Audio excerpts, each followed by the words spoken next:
I think we're live, we're live, we're live. Hello to every single member of the MOP Army watching around the world. Of course, I'm your host, Mario. I'm here today with my man, Seven. Seven, how are you, man? Thanks for being Mario, here. my brother, appreciate you having me again. Big up to the NBA community. Salute to everyone that's going to be live and checking in, man. The season is upon us. I'm ready to go. Thank you, man, for being here. The season kicks up on Tuesday, if I'm not mistaken, right? The Yep. 18th. Yeah, we're gonna have the Golden State Warriors against the Los Angeles Lakers. We will talk maybe at the end of the podcast about that matchup. What are your thoughts on that? Maybe what can we expect from these two teams? And but today, thanks for being here, man. I really appreciated that, man. It's always a pleasure, Mario. Just being able to tap in and talk NBA. You know, I'm always here, man. So let's make some more history, man. You know how we do. Yeah, man. I was on your podcast last week, I guess. It was great, man. I invite people to watch that. The Thank you. what's Thank you. your YouTube channel, man? YouTube channel is Best of Seven Sports Talk. If you guys want to check me out, just go ahead and search Best of Seven Sports Talk. All types of content when it comes to the NBA, from podcast shows to documentaries. I try to provide a lot of different things, and I try to keep you up to date on the latest news and things like that. So come check me out, man. I've been doing it for a minute, and we're going to keep it rocking, especially with the 76th season of the NBA approaching. I'm ready to turn it up, Mario. You know the vibes. Yeah, man. So go check out Seven's content. It's great, man. Like I said, you on the messages, your production is top notch, man. Your Thank podcast you. is very well done, and you're talking your hoops there. So go check that out, man. Seven is a great analyst of basketball. So today we got a comment here. Trogo, he's saying, "Papi, vamos por encima. Let's go." Let's go. Calde Let's John get it. Paso. Yeah, we're ready. We're ready. We got some fire today, man.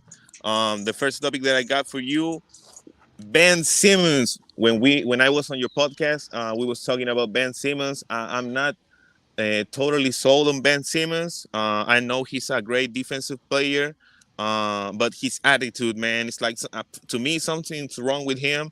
I think he has played like 4 games with the Brooklyn Nets so far, Right. 3 maybe. Yeah.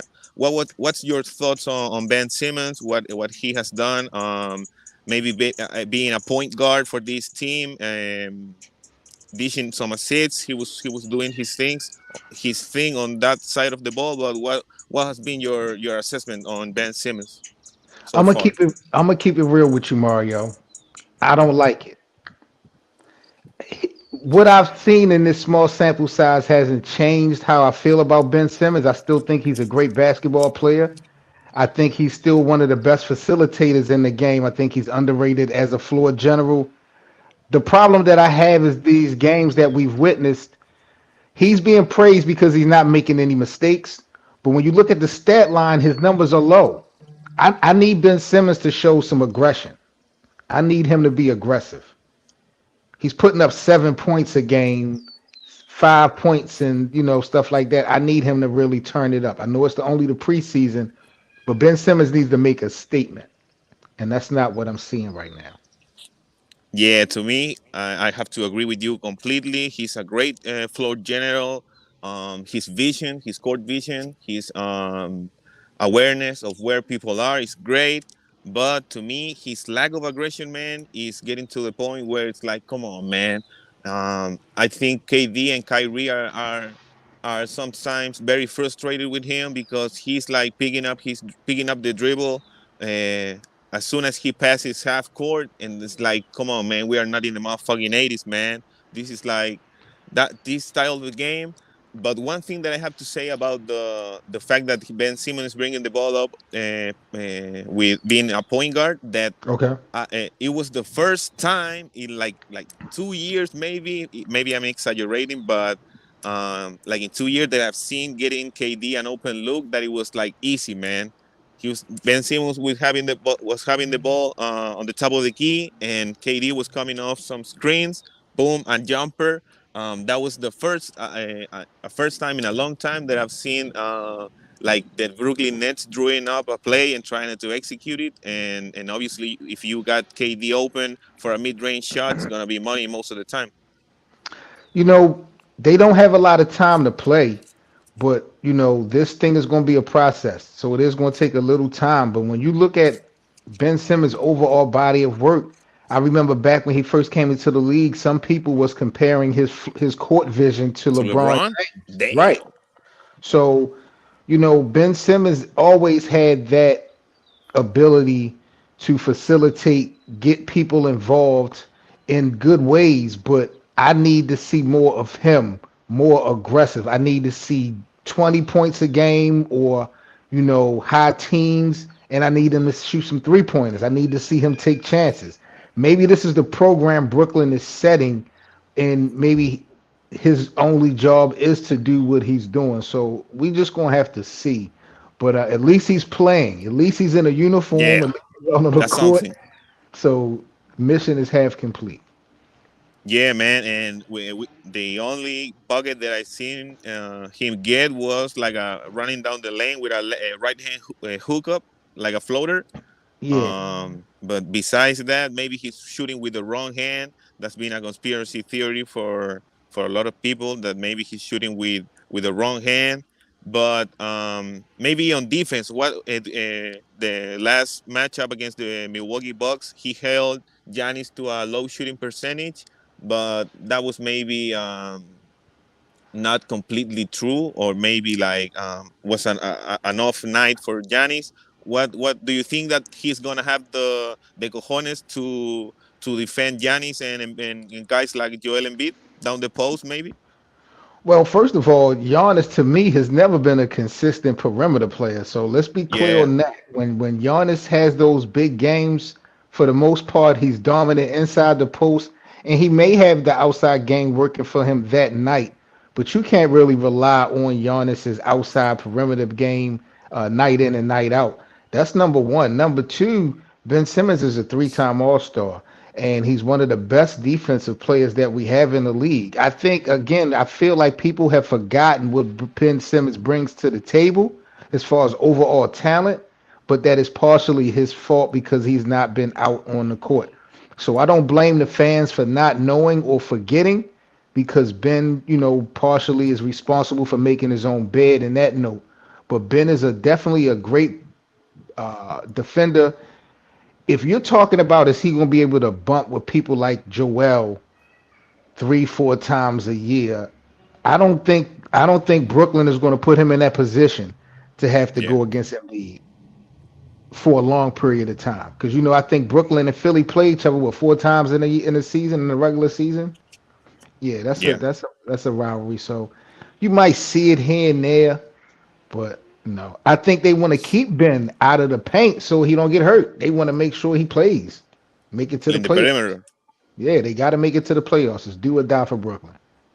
Yeah, and Giannis and Ben Simmons got some history between them. I remember like a couple of years ago, Giannis dunked on him and called him a baby.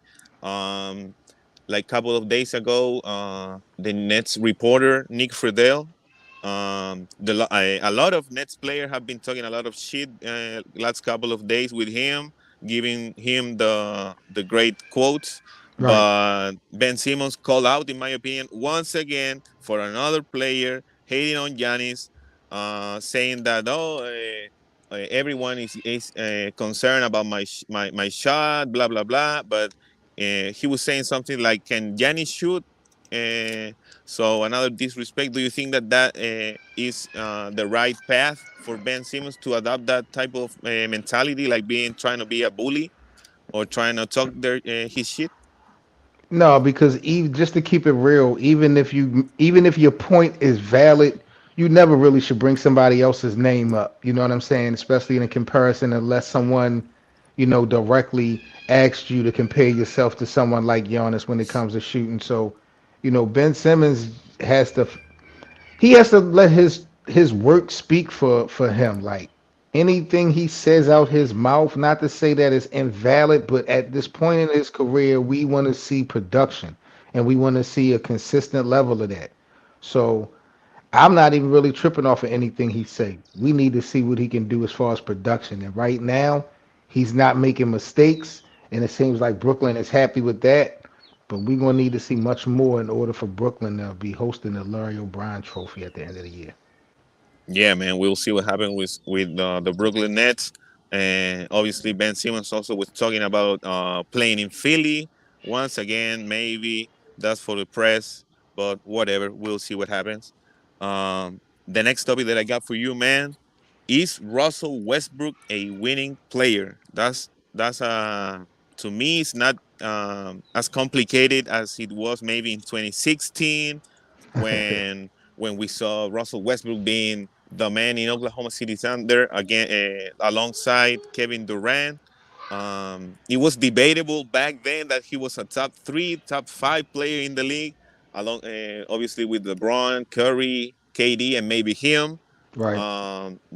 But today, man, in 2022, his career has been damaged at some point. To me, that the game that quote unquote destroyed Russell Westbrook's career was against Curry when Curry shot that 40 footer against the OKC At the end of the game, yeah, when if, KD fouled I remember that. Yeah, yeah, yeah, when yeah. KD fouled out and KD was watching from the sidelines, Curry doing his thing. He scored like 10 threes in that game.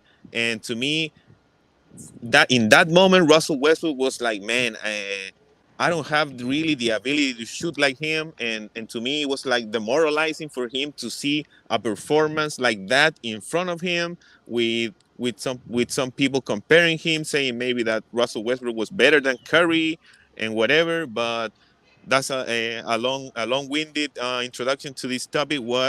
Um, you saw what happened like a couple of days ago. He refused to join the huddle when Patrick Beverly was calling for it and doing a lot of crazy things. What's your opinion of Russell Westbrook, man, with this team, the Lakers? I mean, that's really a loaded question. What I saw with Russell Westbrook and Pat Beverly, what I saw with Russell Westbrook isolating himself from the team, it was definitely a wild look, and it was crazy because we saw it more happen more than once, and it's only the preseason. But let's be honest, Mario, they have been talking about getting rid of him since the offseason. So he has not really felt like he's been wanted from the start. Like the season that he went through and then coming off the offseason, your name is always in trade talk. So I don't blame him for not being phony. I don't want to be kicking it with people that don't want me around either. But you do have to distinguish players and front office and stuff like that. Russell can't affect or let with the front office decisions be affect his chemistry with his teammates because they don't make those types of decisions. Um, as far as if Westbrook is a winning player, we just got to define what winning is.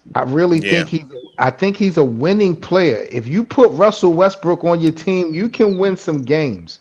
Is he a championship player? It's still up for debate because he has not been put in the right program at the right time to see. yeah, we saw him in with the Rockets with James Harden in the OKC, But they went to the playoffs. the They went to the Lakers. playoffs in Houston, right? Yeah, I think if I'm not mistaken, didn't Washington go to the playoffs with Russell? I'm not sure. I'm not sure. If I'm not mistaken, in his last year, I think they went to the playoffs, and then he went to the playoffs in the finals with OKC. So Russell can win. He's a winning player. Don't get it twisted. But you know, at the end of the day, we define everything off of championships.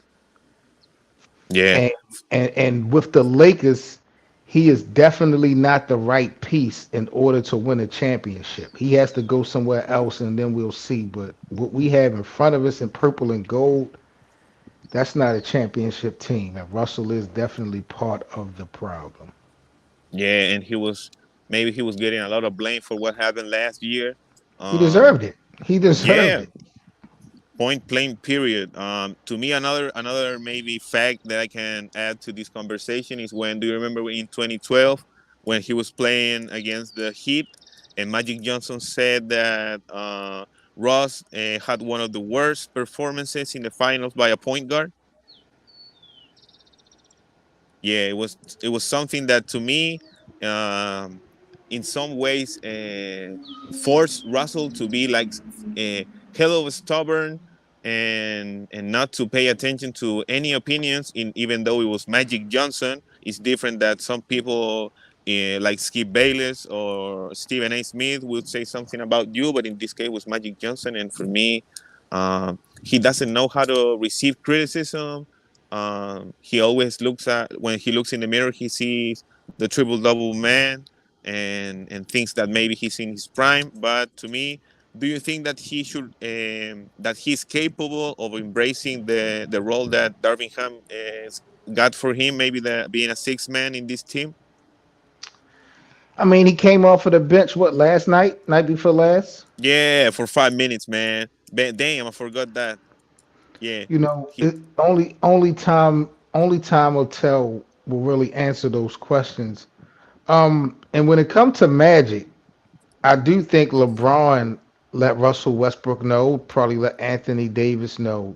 Magic Johnson is going to say some shit out his mouth that you would think a longtime Laker wouldn't say. So I don't think them guys are really focused or paying attention to what the hell Magic got to say. I think once he did that shit to LeBron James, you know, I don't think LeBron would never fuck with Magic the way he, did when he first came to LA. You know, Magic was the reason he came to the Lakers and how Magic And then departed. Magic dipped. Yeah, the way he departed and then certain things Magic has done. You know, Kareem as well. So I Yeah, think Kareem. LeBron has let these guys know, like, yo, it don't even matter what we do. You know, for the most part, Lakers are always going to be Kobe's team and Magic and Kareem and the ones above us. They gonna hate on us. Shaq be hating too. So I think LeBron has already gotten in those guys' ears about Magic. Yeah, he's got that part of the situation. Do you think that Ross faked an injury last night? That When was that a rumor that was going around the internet. when the hamstring happened, that was the very first thing I thought of. I'm gonna keep it real, and I don't want to really go there because that's a real big allegation when you talk about Russell Westbrook because he's always went 100 miles per hour, win or Yeah, lose. Even when OKC had a bad record, he would always go hard. So I don't really want to put that out there like that. But to keep it real, Mario, that's the first thing I thought because he is clearly showing that he don't want to be a part of that team. He putting it yeah. out there. So He erased all his posts on his Instagram about the Lakers. We saw what happened in the summer league with LeBron when he refused to bow down to the king, as everybody does. And but we'll see, and it's pretty obvious at this point that he doesn't want to be there. He's not happy, but I think that in some point, his career maybe on a personal level, coming back to LA where he was his native city, Los Angeles, releasing a documentary, if I'm not mistaken, about him, having um, open some clothes stores about his brand is honor the gift. So maybe in a personal right. level, he can say some positive things about his LA time, but we'll see what happens with Russ. To me, um, I don't know, man. Maybe he's getting himself out of the league with what he's doing. Everybody's watching. Other GMs, other executives and owners are watching what Russell Westbrook is doing here in Los Angeles, and um, maybe he will not have. Or do you think that if he opts out or he's cut by the Lakers, he will go to another team? Obviously, he's gonna have a spot, but what's gonna be his situation if he gets caught by the Lakers? See, here's the thing: the Lakers are not going to cut him because that's too much money that's owed. Yeah, So, 47, right? yeah, there's teams that's going to want to. There are going to be teams that's going to want Russell Westbrook in the trade. In There the are going trade. to be teams that wants Russell Westbrook in the trade, but here's why: because they're going to plan on buying his contract out. So they basically going to trade for Russell Westbrook to get those first round picks that the Lakers currently have. Yeah. So they get to keep the first round picks from the Lakers, and then they're just going to basically give Russ a percentage of his contract and tell him to go about his business. So Russ is going to have his money, but then he's potentially really going to be a free agent. Then it's like, well, who's going to want to sign him now?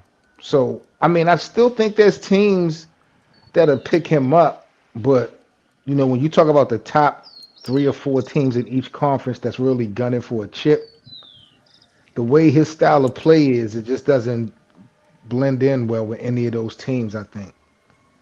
Yeah, yeah, man. That's an MVP player, scoring champion, assist champion, top 75 player.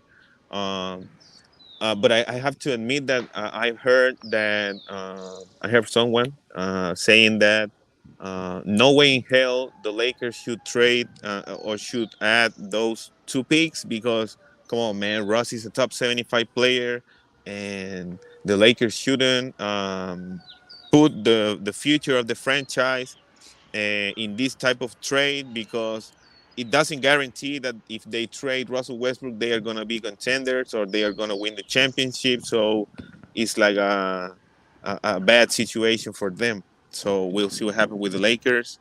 And When the last time has have LA actually drafted someone that developed to be something in LA? Magic Like and really? Kobe, right? Remember Kobe got drafted by Charlotte. Yeah, but He Charlotte. was traded draft day, but Magic probably was the last guy. Like Shaquille didn't get drafted. Kareem didn't get drafted by LA. Will, Paul Gasol. Uh, I mean, the champions, the winners of LA, none of those guys got drafted. So I don't know why they would be so pressed to hold on to these draft picks if they're able to really do something. Because we all know LeBron days are numbered. You look at Anthony Davis, he's not that guy. You know what I'm saying? So they need stars. LA has always been a team that needs stars now. That's not a franchise that looks good when it comes to developing and building up again. yeah, Rebuild man, doesn't look good. that's a great point. It makes me laugh when I heard people say, "Oh, Anthony Davis, if he stays healthy, if he's gonna ball out, maybe he's an MVP candidate." As you said, come on, man, Anthony Davis is not that guy. He was never that type of player, and the Lakers would hope that maybe he's gonna play at a all-star level.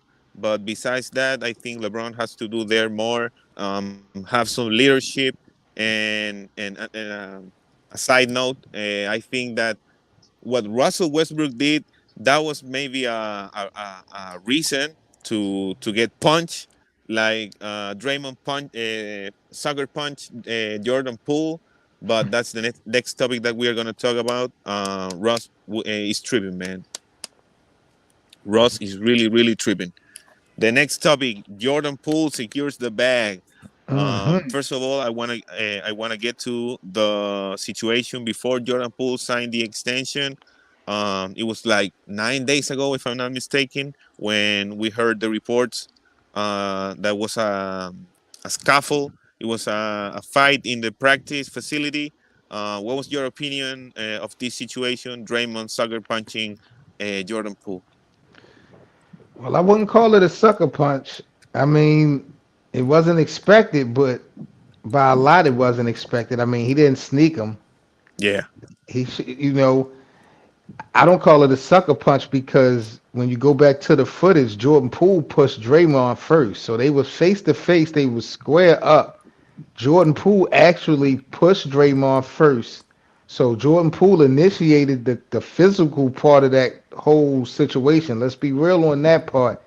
And if Jordan Poole doesn't know to put your guards up once you push a grown man, that's on Jordan Poole. yeah, And that's a great point, man. Draymond caught him clean with a clean shot. With a Superman, bap. Yeah, he caught him with a clean shot. But to answer your question, Draymond Green has to go, bro. Simple The and gig plain. is up. The gig is up. The gig is up. I like Draymond Green, and I get that he's the heart of that franchise. But at this point in their careers, Klay Thompson and Steph Curry have their own heartbeats. They don't need Draymond Green to win championships. Maybe before they needed that element. Steph and Clay and others, and Coach Kerr as well, they don't need that, especially if they can bring someone in on that position that has some production. And you see Kaminga, you see hopefully Wiseman can, do his thing. But Jordan Poole just got the money, and it's just too many consistent behaviors when it comes to Draymond Green. He just got to Yeah, go. He got to go. I think his time is really up in Golden State. I love it. He's still good for basketball. I don't. I'm not saying he should be out the league or nothing like that. But his behavior and the aura of Golden State does not mix well right now. yeah. This was like the cherry on top of the cake. What Draymond did. He did this at May Michigan State. Remember, at Michigan State, he punched someone. like Um, outside of the club. yeah. Yeah, Then remember the situation he had with LeBron. Steven Adams, Then he kicked Steven Adams. People feel KD. like he got KD thrown off the team. Like, what are we doing With here? Kerr in 2016 when that famous game that we was talking about previously when Curry hit the 40-footer at halftime Yeah, he was yeah, arguing yeah, with yeah, Steve yeah. Kerr and With saying, Steve "Oh Kerr. man, if you don't want me to shoot, tell me that and I'm going out and I'm not going out there." And he was calling I haven't been able to find the report or something like that, but allegedly he called Bob Myers a bitch. So it's crazy, man. He's It's lucky they crazy, won the man. championship. With Yeah, everything that has happened in this podcast that he has, him being outspoken, he is very lucky today that Golden State are defending champions. Because if they wasn't, and this situation happened with Jordan Poole, Draymond Green may not be in the Warriors uniform. yeah. Do you think that maybe his alter ego, his persona, took over his personality of his maybe what he thinks of himself? In that moment, no. I mean, I don't have a. It was a bad look when you fighting your teammates. Even Yeah, a bad look that it got caught on camera. But when you go into the details of what happened, I don't blame Draymond at all. Like they were having issues that whole practice, and Jordan Poole reportedly was calling Draymond out his name. That's what got Draymond to walk over there. He called him out his name and said, "You know what it is."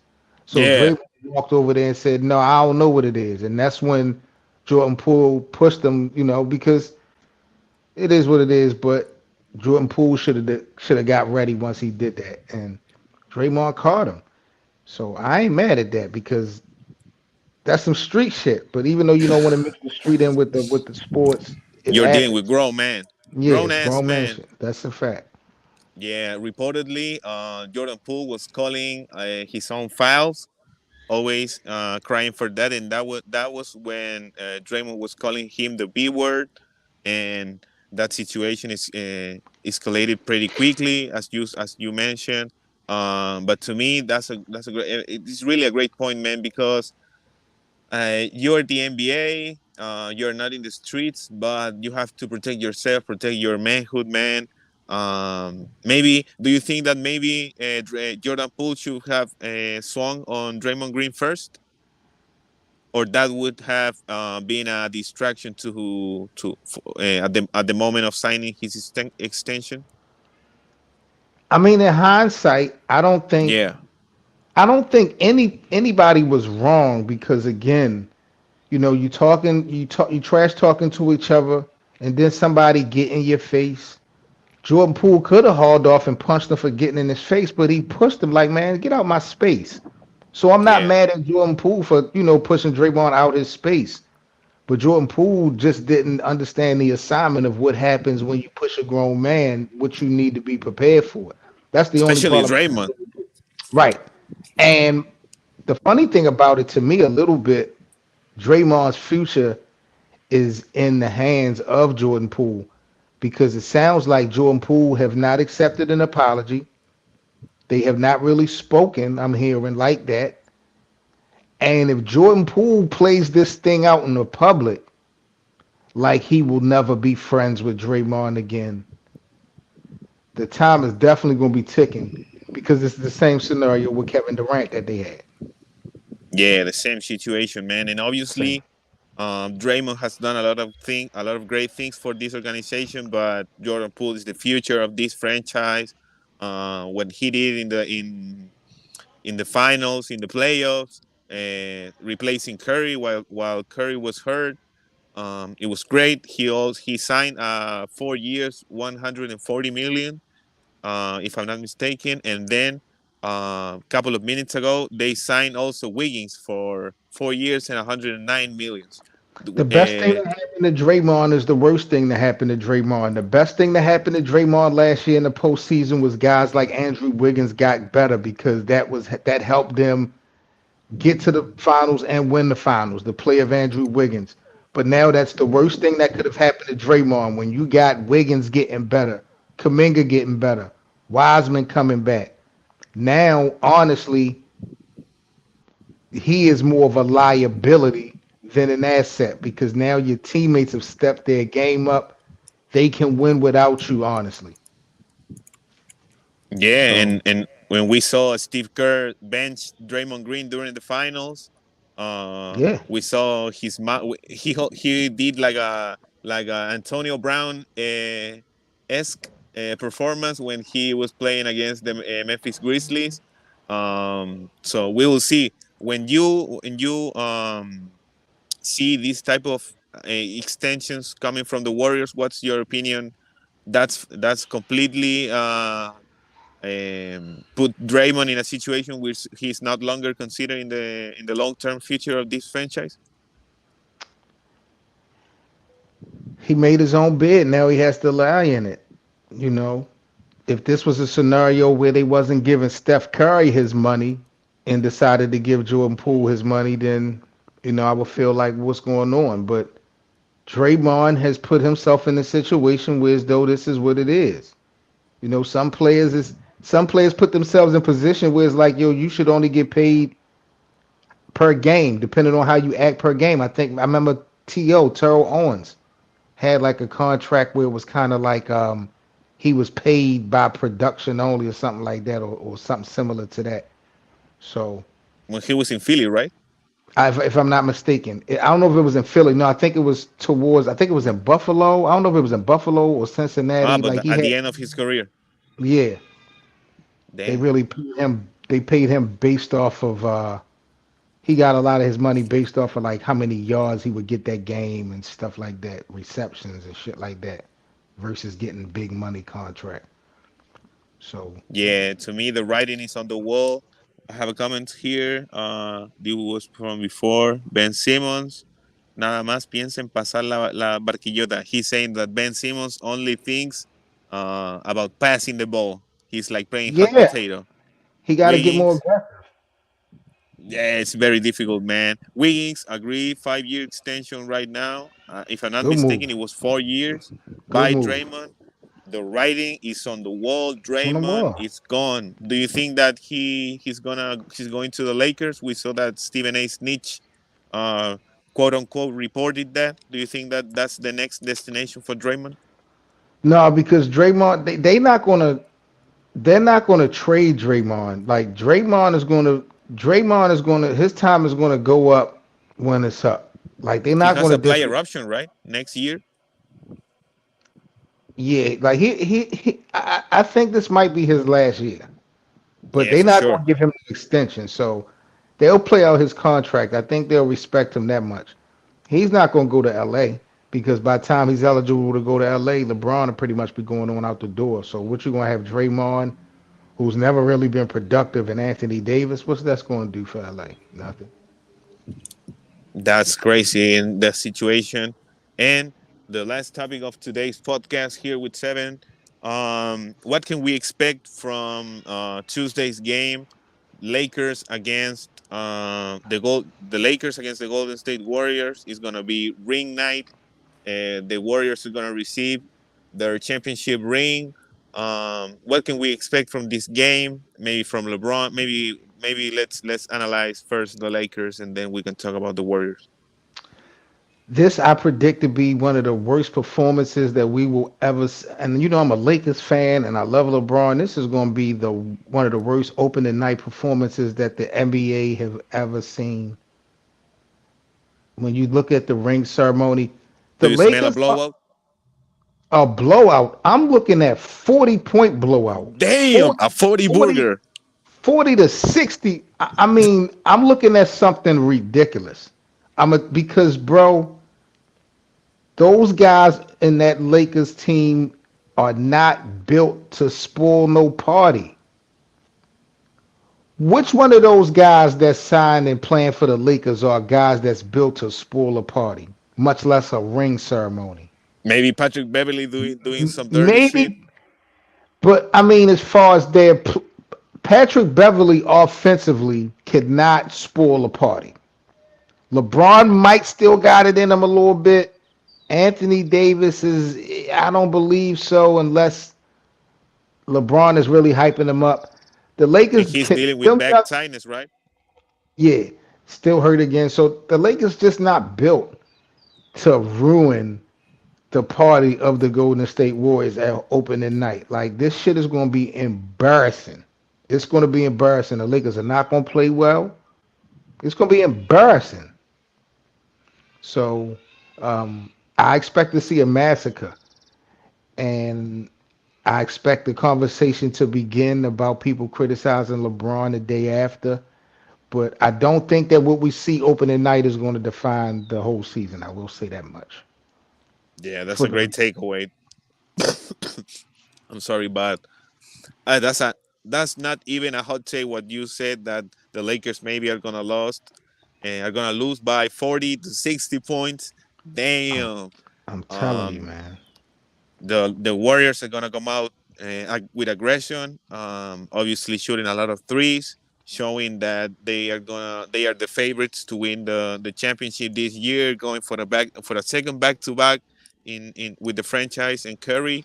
But to me, I'm very excited to watch this game between LeBron. Obviously, he's still arguably the face of the league. Yep. Um, and he's gonna pass Kareem this year. There's gonna be a lot of people saying once again that LeBron is the GOAT, and perpetuating that narrative. But we'll Me. see. LeBron is a great player, man. But this team is going nowhere. That's what's up. So, and that day we got two games, right? Warriors, Lakers, and Milwaukee, if I'm not mistaken, or Philly. I'm not sure. I'm not sure who the second game is for It's opening not night. really that important, right? That second game. It's It's like LeBron's night. That's all that matters. You know, it's LeBron's night, opening night. That's all I care about. I would have liked to see them play Kawhi and the Clippers opening night, but we'll get to that later. it's Celtics 76ers. Before we Okay. go, did you see the latest report on Email Doga where there's a video where he is like um, um, grabbing a lady when they were celebrating in the Eastern Conference Championship. It was a camera in the locker room, and he's like grabbing a girl, a lady, and later it was reported that she was the one involved with him, but that situation is getting worse by the day. I mean, you can expect it to get worse because there was no details given. So it's going to get much uglier than it did at the beginning. I don't expect him to ever coach in the NBA again before this is over with. And I think this is not a situation that's going to like drive the Boston Celtics team to do good. Like they're not going to be able to use this as some type of fuel or They ain't got energy. no leaders, man. They don't have no leaders. You No can't. leadership. This is not going to work because that was your leader. Yeah, and he was doing a great job being a rookie head coach and getting his team to the finals. Now, to me, and yeah, yesterday I was watching KG and Paul Pierce, and Paul Pierce was saying to KG, "Come on, man, you play for the Celtics. You got to have them in your top four in the Eastern Conference." And KG was saying that they're gonna miss Robert Williams. They're gonna miss obviously Udoga and the young players there are not really leaders in the locker They room. not So we'll see. they not Yeah, extending Greg Williams, and Jason Tatum and Jalen Brown. At the end of the day, those guys are still fighting over who's the real leader between those two. So Boston, we'll see. We'll see. we'll see what happens. This is gonna be one of the greatest seasons in NBA history. The talent level, the rookies. We will see what happens with teams tanking for Victor Wembanyama. That's maybe another topic for another podcast that we can debate. Oh yeah, Thanks so much for being here with me today, man. Seven, thanks, my man. absolutely, Mario. As always, man, y'all make sure y'all stay safe, and I will definitely be chapping in with you. Enjoy Tuesday's games, people. Mario, you and I talk after the games. Yeah, man, for sure. So, where can people find you, man? Again, the Best of Seven Sports Talk everywhere on social media, and on all your listening platforms. Make sure y'all go check it out. Appreciate you, Yeah, Mario. Thank man. Go check that out. So that was the latest episode of the MOP, the Mario Berandi podcast here with Seven. So we'll see you guys maybe in a couple of weeks, the next week when the NBA season starts. So we'll see what happens. It's gonna be a great season. So I'm out. you. Let's go. Peace. All right, peace.